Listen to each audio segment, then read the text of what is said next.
दोस्तों नमस्कार, स्वागत है आप सभी का एक बार फिर से पर्वतवाणी लाइव पर और मैं आपके साथ तन्मय भोगना। नवरात्रों के पावन दिन चल रहे हैं। हर घर में देवी की पूजा की जा रही है, हर घर में देवी की पूजा की जा रही है और आज अष्टमी में तो हर जगह कन्याएं भी जिमाई जा रही हैं। लेकिन उसी ओर अगर आप दून हॉस्पिटल की तरफ आएंगे तो आपको कुछ महिलाएं ऐसी भी दिखेंगी जो आज नवरात्रों से हटकर धरने प्रदर्शनों पर बैठने को मजबूर हैं।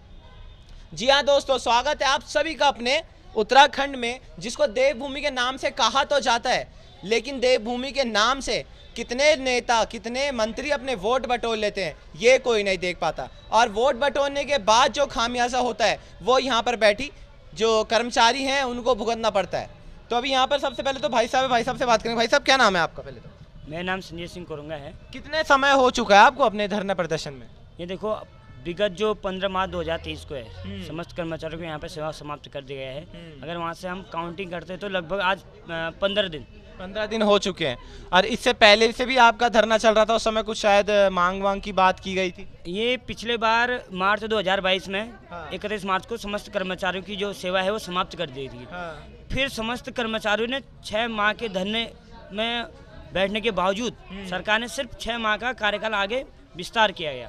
हमारे उसमें ये मांग थी जो जितने खाली रिक्त पद खाली हैं उन पर समस्त कर्मचारियों का आगे जो समायोजन की प्रक्रिया है उसको शुरू कर दें। जी तो अभी जी लेकिन सरकार ने क्या किया, एक खेल के माध्यम से 6 महीने का तो उनको सेवा विस्तार दे दिया गया, लेकिन एक मतलब मुखाग्री बोलते हैं जिसको, उससे यह कह दिया गया कि 6 महीने के अंतर्गत हम रिक्त पदों पे आपका समायोजन की प्रक्रिया शुरू कर देंगे। जी लेकिन तो वो सिर्फ खोखला अभी तक साबित हुआ है। साबित जी, ये भाई साहब ने बात बताई, संक्षेप में थोड़ा मामला उन्होंने समझा दिया कि आखिर क्या कुछ कार्य प्रणाली पहले की रही थी और तो अब आगे अभी क्या स्थिति है, अभी क्या कुछ इस मामले में पूरा आपको सुनने में आ रहा है?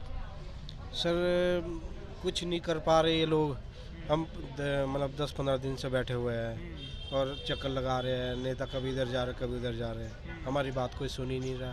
घर वाले भी अब तो परेशान हो गए होंगे कि बताओ। परेशान हो रहे हैं और ऊपर से हमारे बाल बच्चे भी हम कैसे पालेंगे, किराए में रहते हैं हम लोग और यहाँ ज़्यादा सैलरी भी नहीं मिलती है। फिर भी जब आश्वासन देते हैं तो हम यहाँ पे जॉब भी कर रहे थे, ठीक था, ठीक चल रहा था हमारा, लेकिन एकदम से अंदर कर देते एकदम से बाहर कर देते, फिर हमें दिक्कत अब आती तो वैसे भी प्रशिक्षण केंद्र बन गया ना दोनों अस्पताल। है। तो बंद तो गया है, लेकिन हम तो जॉब कर ही रहे थे ना सर।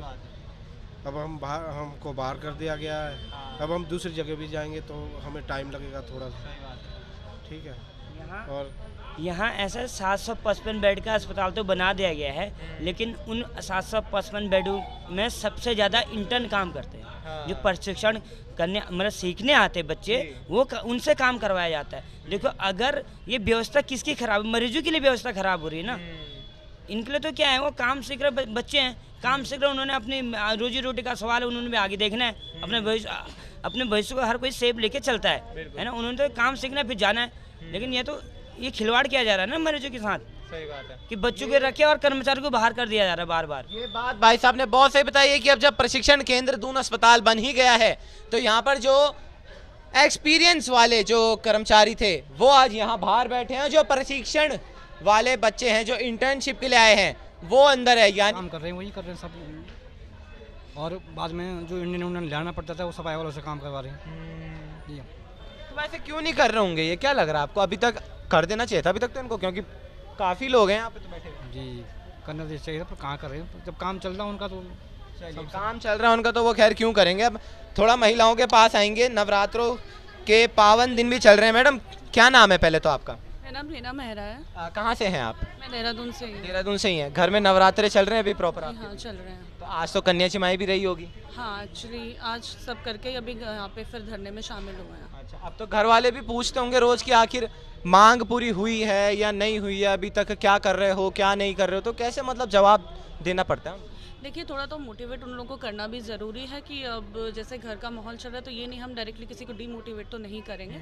हमारी हक की लड़ाई और हम जानते कहीं ना कहीं जाके हमें जीतना ही है, हमारा हक है, हम लेके रहेंगे। जैसे भी सरकार से हमें लड़ना है वो हमें पता है, हम अपने बिल्कुल एक अनुशासित रह के लड़ना चाहते हैं कि हम सरकार को एक मैसेज भी अपनी तरफ से देना चाहेंगे कि हम जो अपनी लड़ाई हक की लड़ रहे हैं वो हमने बिल्कुल एक शासन में रह के और शासन को समझाना भी चाह रहे हैं कि आने वाला जो हमारा फ्यूचर है, हमारी यंग जनरेशन हैं, उनको अपनी लड़ाई इस तरह से हमारी तरह यहाँ पे बैठना ना पड़े। जैसे जो लड़ाई हम अभी अपनी लड़ रहे हैं, उन्हें वो सब चीज़ें मिलनी चाहिए जो वो डिज़र्व करते हैं। जो वो डिजर्व करती हैं वो उनको मिलनी चाहिए। और अब दूसरी मैडम यहाँ पे, मैम आपका नाम क्या है? मेरा नाम सीता है। सीधा सीधा सवाल मैम मैं आपसे पूछूंगा, सीधा जवाब आप देना उसका। क्या लगता है आपको जो महिला सशक्तिकरण की बातें पोस्टरों में बैनरों में की जाती है, पूरे देहरादून में बैनर लगे हुए हैं, तो क्या लगता है वो ग्राउंड में उसकी हालत क्या है महिला सशक्तिकरण की? बिल्कुल भी सही नहीं है। अगर सही होती तो सारी महिलाएं यहाँ सड़कों पे ना बैठी हुई होती। अगर महिलाओं का सम्मान होता तो लोग यहाँ, महिलाओं को तो कोई सम्मान ही नहीं है। तो उनका तो डायलॉग भी है महिलाओं के सम्मान में भाजपा खड़ी मैदान में, कुछ दिन पहले मीम भी बन रहे थे उसमें। कोई में और रियलिटी में फ़र्क होता है। और रियलिटी जो है ग्राउंड ज़ीरो की रिपोर्ट यहाँ पे दून अस्पताल, फिलहाल अगर मैं दून अस्पताल की बात करूँ तो यहाँ पे कुछ भी इस तरह की चीज़ें हैं नहीं है। और वो बोलना और उसको रियलिटी में इम्प्रूव करने में बहुत फ़र्क है।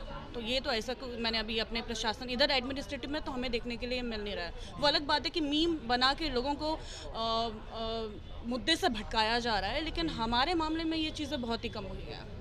तो आपको क्या लगता है इसमें जो महिला सशक्तिकरण की बातें हो रही हैं, बैनर होर्डिंग लग रही है, लेकिन यहाँ पर जितनी भी महिलाएं भी बैठी सब अपने नवरात्रे चल रहे हैं, घर में होती, पूजा पाठ होता, व्रत होता, आज भी शायद किसी कुछ महिलाओं का यहाँ पर व्रत होगा। अब आप यहाँ पर दिन भर में बैठे हो, यकीन मानिए दोस्तों गर्मियों का महीना शुरू हो चुका है, तड़के धूप यहाँ पर हो रही है और ये महिलाएं यहाँ बैठी हुई हैं, तो कैसा मतलब सब कुछ मैनेज करना पड़ता है?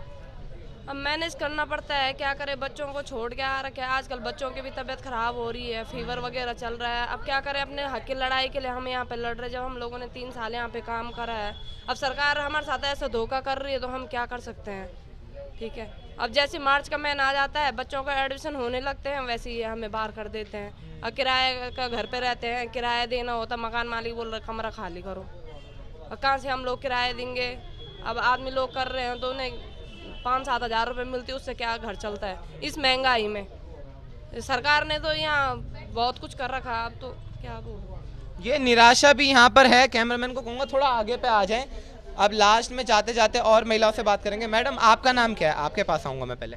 मेरा नाम मंजू बिष्ट है। मैं यहाँ पर मैं यहीं पर दून अस्पताल में हूँ और अभी 1 साल से 2 साल कोविड में काम करा, फिर उसके बाद फिर 6 महीने के लिए हड़ताल में बैठ गए थे। दोबारा फिर हमें 6 महीने के लिए बहाली दी गई थी, हम लोग बहाल हो गए थे। फिर अभी 6 महीने के बाद फिर हमें धरने में बैठना पड़ रहा है, मजबूर हो गए हम लोग धरने में बैठ के। अगर हम लोगों को अगर बहाली ना दी जाए तो हम लोग आगे धरना प्रदर्शन तो जारी रखेंगे। तो कितने साल से लगभग आप जब पहले दून अस्पताल में थे, कितने साल से थे? 2 साल से। 2 साल से। तो इनको तब 2 साल से ये नहीं लगा कि ये तो हमारे पुराने कर्मचारी हैं, हम इनको क्यों निकाल रहे हैं? और बताओ जो नए कर्मचारी आ रहे हैं अब यहाँ अंदर तो इनके पास स्टाफ ही नहीं पड़ा है पूरा। तो हाँ, इसीलिए तो हम यही सोच रहे हैं कि जब उनके पास स्टाफ है नहीं, फिर भी काम वो बाहर इंटर्न बच्चों को ला करके काम चला रहे हैं। और लोगों की जान से भी खिलवाड़ है। अब तो प्रशिक्षण हो रहा है तो क्या पता किसी की जान चली जाए, भगवान न करे ऐसा होए। लेकिन अगर किसी की जान चली जाती है तो उसकी जिम्मेदारी आखिर कौन लेगा? पीआरओ साहब आप लोगे, या जो यहाँ पर एडमिनिस्ट्रेशन बैठा है या वो लेगा, या स्वास्थ्य मंत्री धन सिंह रावत जी आप लोगे? तो क्या लगता है आप मंत्री जी के पास गए? अभी तक गए तो थे पर मिले नहीं वो मंत्री जी। मिले ही नहीं। जब से आपका धरना चल रहा तब से एक बार भी नहीं मिले। और अभी भी मेरे ख्याल से आप वहीं जा रहे थे शायद। गए थे, यमुना कॉलोनी गए थे, अभी नहीं मिले हमें। हम बाहर पे बैठे रहे बहुत देर तक, हमें 1 तारीख का टाइम दिया था कि मिलना, अभी नहीं मिल रहा। जी अभी इस वक्त अगर धन सिंह रावत जी आप इस वीडियो को देख रहे होंगे तो क्या कुछ आप उनको कहना चाहोगे? क्या आपका सीधा वार्ता उनसे क्या संदेश आपका उनको जाएगा? अरे बता दीजिए आप। मेरा नाम शिवानी है जी सर। यहाँ पे मतलब हम लोग काफ़ी दिनों से 15 तारीख से धरने पे बैठे हैं। जी। तो मेरा माननीय मुख्यमंत्री जी से, माननीय स्वास्थ्य मंत्री जी से यही निवेदन है कि हमें जल्दी से जल्दी सेवा विस्तार की जाए। और क्योंकि हम लोगों की मतलब भाई बहनों की पढ़ाई लिखाई सर, हम मतलब कमरे का किराया कहाँ से भरेंगे सर? हमारा ये मार्च का महीना ऐसा हो जाता है कि हर टाइम हमें मतलब यहाँ बाहर बैठना पड़ता है।